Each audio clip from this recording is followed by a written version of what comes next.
Ellis with inflammatory bowel disease, and I'm a member of the Young Patients Autoimmune Research and Empowerment Alliance, or Young Patients Area. Young Patients Area is made up of young patients with autoimmune conditions who are passionate about research. We seek to make healthcare research accessible and inclusive by empowering young patients with relevant information about autoimmune diseases and the skills to engage in all stages of research. Our mission is to empower young patients with autoimmune conditions to access, understand, and have a voice in health research.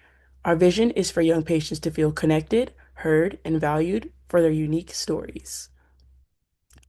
What we do.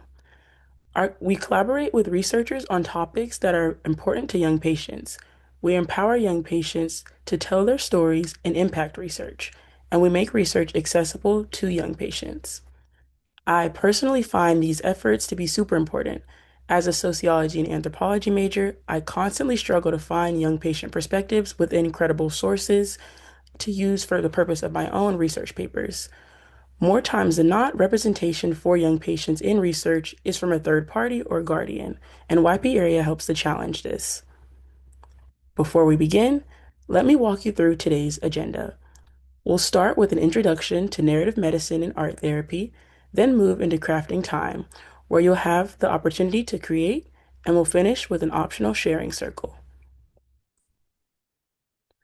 Before we dive in, let's go over our event norms. Please stay muted until the sharing circle.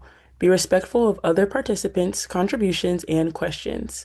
And please ask questions in the chat. We have moderators in the chat helping to answer and highlight questions.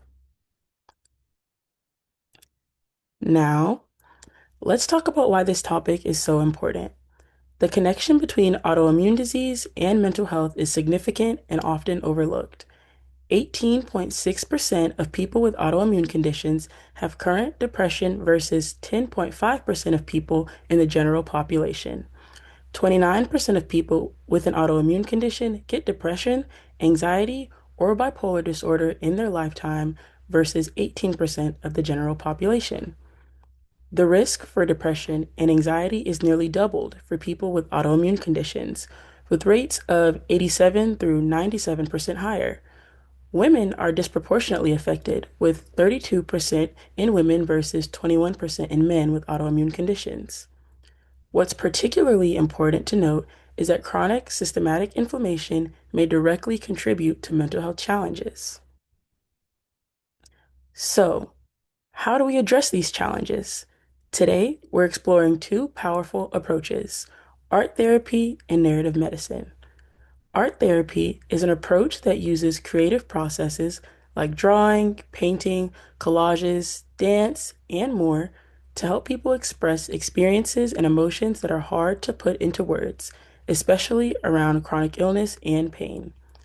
Narrative medicine is an approach in which clinicians and patients attend closely to illness stories through conversation, reflective writing, and reading to improve understanding and care.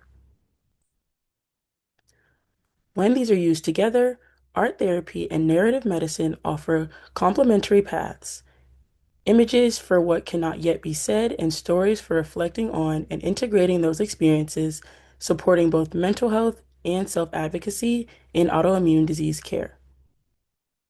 And this isn't just a theory, the research supports it. Art therapy provides stress relief, emotional expression without words, pain distraction, and improved coping. This has been validated in lupus, rheumatoid arthritis, and chronic illness care.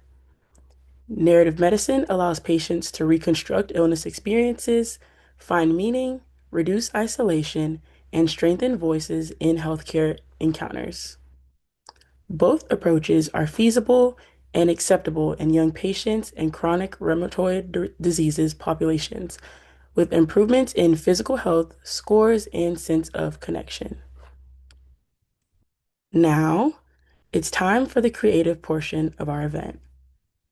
I'm going to go ahead and share 4 prompts with you, and you can choose whichever one speaks to you. You don't need to do all of them, just pick the one that resonates most. For art, use colors, shapes, textures, and symbols to represent who I was, who I am now, and who I'm becoming. It does not need to anatomically be correct, just show how you feel. For writing, write a letter to your body, past or present. What do you want to thank it for? What do you need from it? What do you want it to know? For both art and writing, how do you choose to take care of your health, and what does choosing to take care of your health mean to you? And another one for both art and writing, draw a safe space or a safe place, real or imagined, where your mind feels calmer. Add words for what that place gives you: peace, warmth, quiet, and so on. You'll have 30 minutes for this activity. Feel free to use whatever materials you have on hand, whether it's paper, markers, pens, paint, digital tools, whatever works for you. Remember, there's no right or wrong way to do this. This is about your expression and your experience. I'll set a timer and we'll reconvene when the time is up. Let's begin.